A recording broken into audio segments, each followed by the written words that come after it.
Hi, I'm Leon Lovelace, and this is Unstoppable Force. Now, I need your help. I need you to go to my PayPal link. I'm putting a link in the description box below. I'm going to put it right on here so you guys could check it out and help me so I could expand this channel. But I shot this video last week, maybe the week before. I think it was last week. And I was trying to edit it, and my program wouldn't export the file. And normally it does it just fine, so I'm thinking that some suspicious shit is going on with that because I shot it on my cell phone. And I did a news video about how the CIA can actually go in and hack your software so they could interrupt and stop your live streaming. So I'm thinking maybe that has something to do with it because pretty much everything I shoot with this DSLR, it edits just fine. The file gets exported just fine.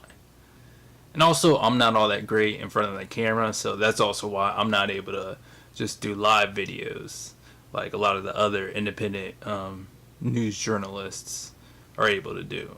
I just don't have that talent, so I really haven't been able to do it. Maybe eventually I'll get there, but that just might not be my skill set. But this article right here is about how deregulation and letting the free market forces fix everything and make sure everything works like we want it to do doesn't really work. And this has to do with the supplement industry. Okay, but I'll start right here. But a new study shows that many of the top selling powders and drinks may contain concerning levels of heavy metals such as arsenic, cadmium, mercury, and lead, and toxins like bisphenol A, or BPA, a chemical found in some plastic containers and food can liners. And this is protein powders for protein supplements, especially for weightlifters or powerlifters. These substances have been linked to cancer, brain damage, and reproductive issues. The new study from the Clean Label Project, a nonprofit organization that examines labeling safety issues, found that virtually all of the 134 products tested contained detectable levels of at least one heavy metal, and 55% tested positive for BPA. So since the protein supplement industry isn't regulated, the government agency can't say, hey, you can't produce any of these products. You got to go in and clean these products up, make sure you get all these heavy metals and all these pollutants out of your product before we can put it on the shelf and sell it to people. Can't have people having health problems because your product has all these health issues in it.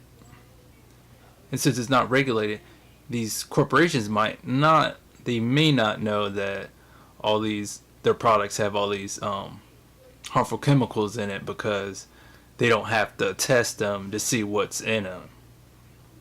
But it's most definitely that the biggest mystery is going to be for the consumers, because since a government agency doesn't need to test these products, the public just has to go by as what the corporation's saying and putting on their labels as being factual and actually being truthful about what's in the products. But who knows, maybe these companies did know that their products did have heavy metals in it, and that's why they didn't respond at all. But of course, at least they didn't want to talk anything about having unhealthy products, so they didn't want the bad publicity that goes along with this.